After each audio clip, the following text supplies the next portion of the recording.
बारिश की हल्की बूंदें खिड़की पे टपकती जा रही थी।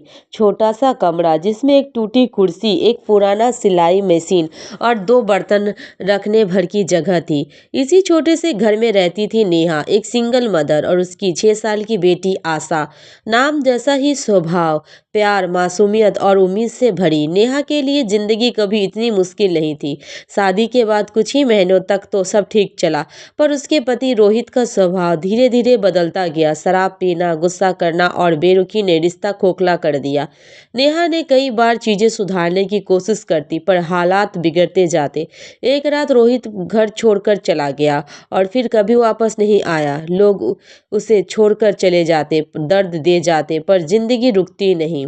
उस रात नेहा ने अपनी सोती हुई बेटी को देखा और मन ही मन कहा, मैं तुम्हारे लिए लड़ूंगी हर हाल में। अगले दिन नेहा ने की असली लड़ाई शुरू हुई। घर की का किराया, बेटी की पढ़ाई, खाना पीना, सब कुछ अकेले संभालना था। उसके पास कोई बड़ी डिग्री नहीं थी, सिर्फ सिलाई का हुनर था जो उसने अपनी माँ से सीखा था। वो सुबह 5 बजे उठकर चाय बनाती, आशा को स्कूल तैयार करती और फिर सिलाई मशीन पर बैठ जाती। पहले पहले मुश्किल होती, ग्राहक कम आते, कई बार दिन भर मेहनत करने के बाद भी 200 रुपये मुश्किल से बनते, पर आशा की एक मुस्कान उसे फिर से ताकत दे जाती। कभी कभी आशा खूब भूख दबाकर कहती, मम्मी मैं स्कूल में खा लूंगी, आप खा लो। नेहा आंखों में आंसू दबाकर उसे गले लगा लेती। रात को जब सब सो जाते, नेहा अपने छोटे से कमरे के कोने में बैठकर सोचती, क्या मैं उसे एक अच्छा भविष्य दे पाऊंगी। पर अगले ही पल वो अपने आंसू पोंछकर मशीन पर फिर बैठ जाती। हारना उसे आता ही नहीं था। सिंगल मदर होना आसान नहीं था। लोग बातें बनाते, अरे अकेली औरत पता नहीं कैसे रहती होगी, पति छोड़ गया, जरूरी इसकी गलती रही होगी। कभी कभी तानों के तीर चुभ जाते, पर नेहा चुप रहती। उसे पता था कि जवाब देने से कुछ नहीं बदलेगा। वह बस इतना कहती, मेरी बेटी मेरी ताकत है, लोग क्या कहेंगे उससे नहीं, मुझे क्या कल क्या बनाना है उसे इस बात से फर्क पड़ता है। गांव की एक बूढ़ी दादी जो कपड़े सिलवाने आती थी, अक्सर कहती, बिटिया तू हिम्मत मत हारना, तेरी मेहनत एक दिन फलेगी। नेहा ने उन बातों को दिल में संभाल कर रखती और ज्यादा मेहनत करने लगती। एक दिन स्कूल में ड्रेसेस प्रतियोगिता थी। आशा ने हिचकते हुए कहा, मम्मी मेरे पास पहनने के लिए नई फ्रॉक नहीं है, सबके पास बहुत सुंदर होती है। नेहा ने मुस्कुराते हुए उसके सिर पर हाथ फेरा, तुम्हारी मम्मी तुम्हारे लिए दुनिया की सबसे सुंदर फ्रॉक बनाएगी। उसने पुराने कपड़े के टुकड़ों से एक छोटी सी रंगीन फ्रॉक तैयार की। आशा जब वह फ्रॉक पहनकर स्कूल गई तो सबने उसकी तारीफ की।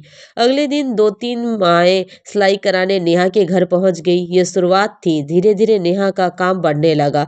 वो सिलाई में नए डिजाइन सीखने लगी, पुराने कपड़ों को नया बनाने का हुनर भी विकसित किया। महीने में जो आमदनी 4-5 हजार थी, अब 10 से 12 हजार तक पहुंचने लगी। अब नेहा सोच लिया, आशा को अच्छे स्कूल में डालूंगी, चाहे उसके लिए मुझे दिन रात क्यों ना काम करना पड़े। उसने एक प्राइवेट स्कूल में जानकारी ली। फीस सुनकर उसके हाथ कांप उठे, पर उसने हिम्मत नहीं हारी। वो दिन भर कपड़े सिलती, रात में 2 घरों की लेडीज के लिए पिको और फुलकारी कराती। नींद आधी रह जाती, पर मन पूरा मजबूत होता।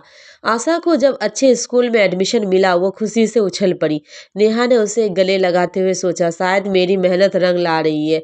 हर कहानी में एक मोड़ आता है। नेहा की जिंदगी में भी आया। उसकी सिलाई मशीन खराब हो गई। मशीन ही उसकी कमाई का जरिया थी। किराया देना था, स्कूल की फीस भरनी थी। नेहा के पास बचत भी बहुत कम थी। वह देर शाम बैठकर टूटी मशीन को देखते हुए रो पड़ी। आशा ने उसका हाथ पकड़ा, मम्मी आप रो मत, हम दोनों मिलकर हल निकाल लेंगे। इस मासूमियत में जो भरोसा था, उसने नेहा को फिर उठ खड़ा किया।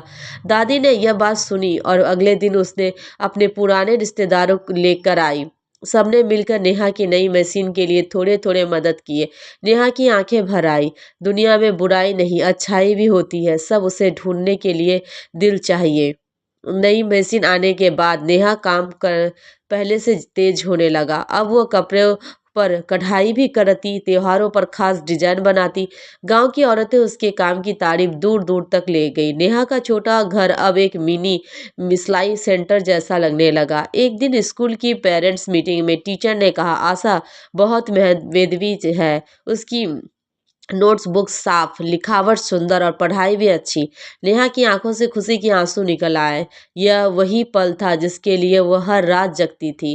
कुछ साल बीत गया। अब आशा 8वीं कक्षा में थी और नेहा गांव में सबसे भरोसेमंद दर्जिन। उसने अपने छोटे से घर में 2 लड़कियों को सिलाई सिखाना भी शुरू कर दिया था। वो चाहती थी कि जिसने संघर्ष देखा वह संघर्ष कम करे। एक दिन आशा ने कहा, मम्मी, जब मैं बड़ी हो जाऊंगी ना, मैं आपको एक बड़ा दुकान दिलवाऊंगी। आपका नाम पूरे शहर में चमकेगा। नेहा मुस्कुराई। उसे पता था कि उसकी बेटी सिर्फ सपना नहीं देखती, उसे पूरा करने का हौसला भी रखती है। रात को नेहा ने आसमान की ओर देखा। तारे झिलमिला रहे थे। उसे लगा जैसे खुद भगवान कह रहे हो, तुमने अच्छा किया, बहुत अच्छा। नेहा की जिंदगी में आज भी चुनौतियां हैं, पर वो अकेली नहीं लगती।